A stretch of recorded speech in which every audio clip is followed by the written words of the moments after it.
Most people think $500,000 in Manhattan gets you absolutely nothing. So today I'm going to compare the best $500,000 apartments that I can find, one in each of these three neighborhoods, the Upper East, the Upper West, and Midtown East. So here's the reality. At a $500,000 in Manhattan, your choices are studios, alcove studios, small one bedrooms, and co-ops. So this video isn't about luxury. It's about value, lifestyle, and the smart entry points you want to be in for Manhattan real estate. And honestly, this is where first-time home buyers should be paying attention. So time for our first property, the Upper West Side's 20 West 72nd Street, apartment 1600. This is probably the strongest location of the three. What stands out immediately? It's literally right by Central Park. It's a high floor studio, open city and partial park views, and beautiful pre-war with beam ceilings. And honestly, it's the classic Upper West Side formula. You're sacrificing space for lifestyle. You're paying about $485,000, but you're in a full-service doorman building, and you're in one of the very best locations in the Upper West Side, a park block on 72nd Street. Now, the apartment itself is not massive. A common trait we'll see for $500,000, but the location is stellar. I mean, it is very difficult to get at this price point. To be right out your door on Central Park and also be around transportation options, restaurants, things to do, it is by far a huge highlight of this studio. As a real estate agent, I can tell you that the kitchen is very nice. It's an updated studio, and the bathroom is quite large. And one of my little favorite points is that you have an entry foyer in this apartment, and that gives you like a very traditional, welcoming feel that you just don't find in a lot of places. It adds a lot of character to apartments, and usually you're seeing these in pre-war apartments that are like 3 bedrooms to have this kind of feel. So it's nice to have that little bit of an entry point and separation, beautiful arches. Love this apartment. Now, the downside of this is that you don't have the separation of space because you are just a traditional studio layout.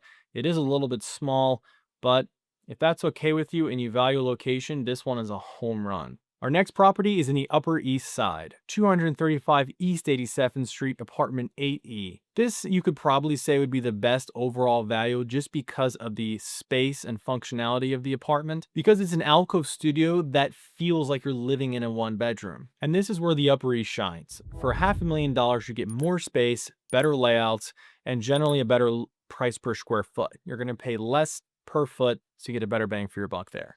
This particular apartment is in a full-time doorman building as well. You have a lot of natural light, roof deck, and updated kitchen. So this apartment definitely feels livable. It seems like you could live there comfortably for years. It has a little bit more space in the Upper West Side.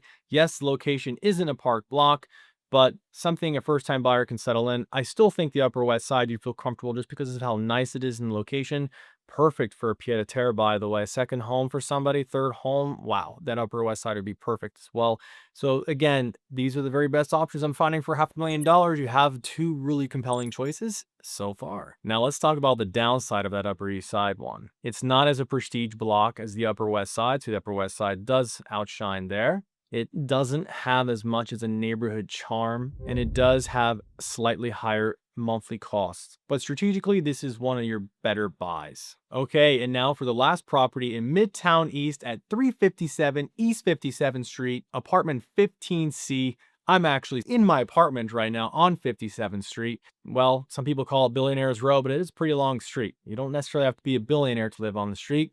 I'm not a billionaire. If I was, I'd probably still be making YouTube videos, but hey. So this apartment did surprise me a bit. At first glance, it is a bit more modern. You get an alcove layout, open city views, great natural light, and a clean renovation. And for Midtown East, this is honestly a very strong entry point. The biggest advantage here is convenience. You're close to transportation, offices, Trader Joe's, and the East River. Not to mention, you aren't far from a bunch of restaurants as well. Now, the downside for this one, it has less charm, so it doesn't have that neighborhood feel, and it's a more transient buyer pool. But for someone who prioritizes commute, convenience, and modern feel, this one works really well. If you're trying to decide which neighborhood you should live in or have questions about the buying process, I'm going to put a link in the description. I'm also going to pin a comment with a buying guide that I created for my clients. I find it super helpful. It's free. All you're gonna have to do is just click the link and it's all yours. All right, so which one should I pick? Here's my honest breakdown. For the best lifestyle, Upper West Side. Park block, Can't beat it. The best overall value, probably the Upper East Side, and the most convenient, Midtown East. And honestly, this is why Manhattan real estate is just so interesting. The same price point, but completely different lifestyles. If you're considering buying Manhattan, especially if it's your first time, even if you're weighing out the rent versus buy scenario, you can contact me by emailing holtrealestate@compass.com, or I'm going to put my contact information below. I'm not going to only help you with the process and weigh things out, but I'm also going to help you find an apartment that you'll be happy with and that'll be a good investment opportunity. Thanks for watching, and I'll see you next time.